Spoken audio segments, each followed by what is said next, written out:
The NRL is set for an exciting return to Las Vegas with promising news on the financial front. Chairman Peter V'landys announced that the league is nearly break-even in its second year in Vegas.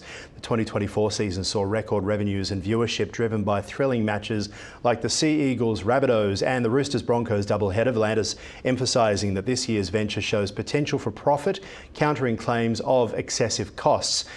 How excited are you about this match in Vegas? We have spoken previously on this show about the NFL and the NHL. Everyone's coming to Australia and we are trying to export some of that power overseas. How do you think it's going?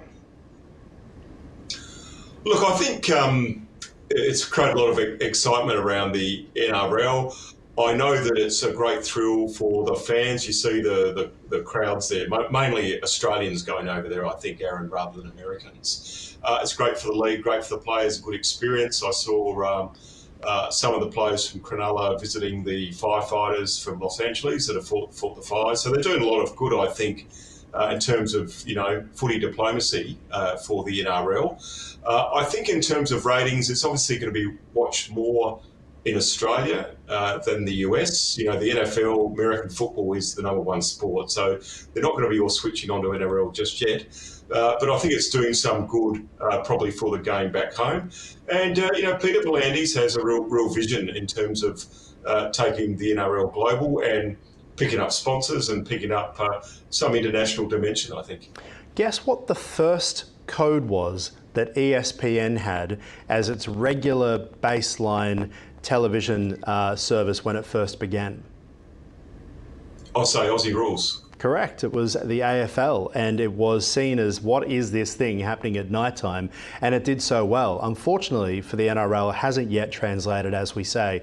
This from The Guardian: the NRL's Las Vegas showcase has failed to win over American viewers after ratings showed just 61,000 tuned in to see the Rabbitohs take on the Sea Eagles in primetime Saturday night. The ratings for this year's season launch, which also show 44,000 for the later Roosters versus Broncos game, suggests the league has its work to do. Yet it is still making money. The old adage that you don't have to be watched anymore to be successful financially seems to be true when it comes to this.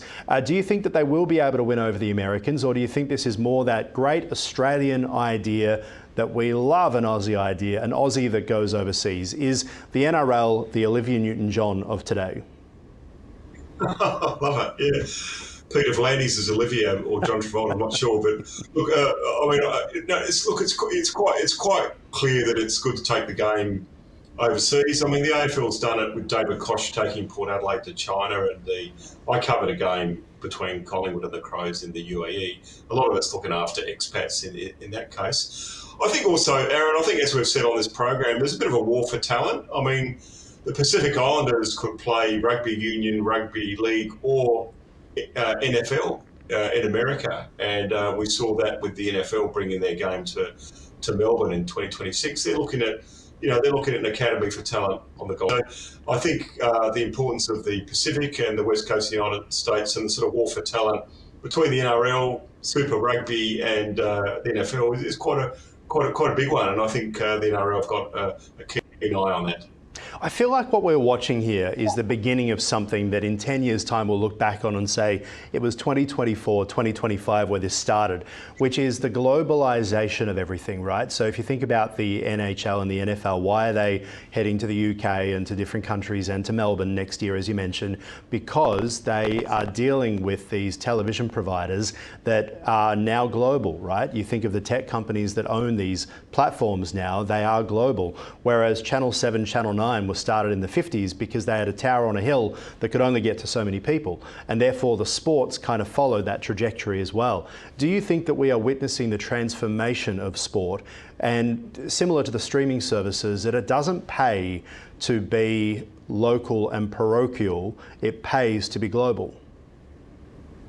Well, I think the streaming, I mean, the NFL commissioner said the streaming's added enormous value, and the international games add $1 billion to his TV rights. So it's clearly there in terms of media. When I was a kid, Aaron, we watched South Australian National Football League, and we'd watch Victorian Football League for an hour on a Sunday on the ABC. So you never even saw football beyond your own state borders, let alone globally. So yeah, we have seen this transformation, and yet NRL and AFL are very popular, and they're very big domestic sports, and in some ways they're bigger here than the global sports of rugby union and soccer. All right, interesting point you've just raised there. This will be my final question, I promise.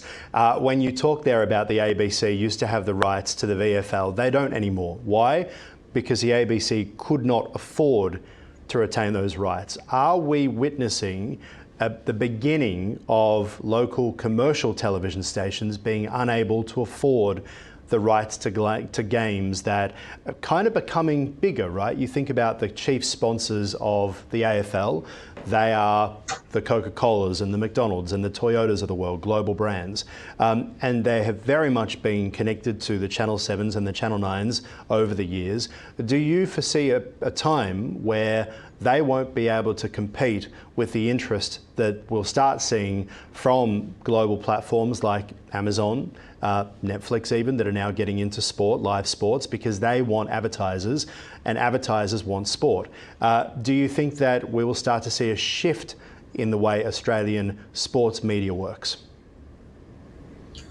I think to some degree, to some extent, that's true to some degree in terms of the globalisation of sports. But I still think,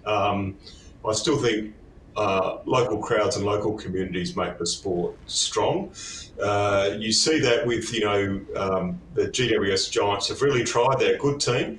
They've taken a long time to build up support in Western Sydney, whilst when you see a Port Adelaide come in, or Fremantle or West Coast Eagles, Adelaide Crows, they have an instant fan base, and I think we'll see that with Tasmania. So I think to some extent that's true, Aaron, but I do think you need good local grassroots support for a sport to remain strong, because it can't just rely on streaming.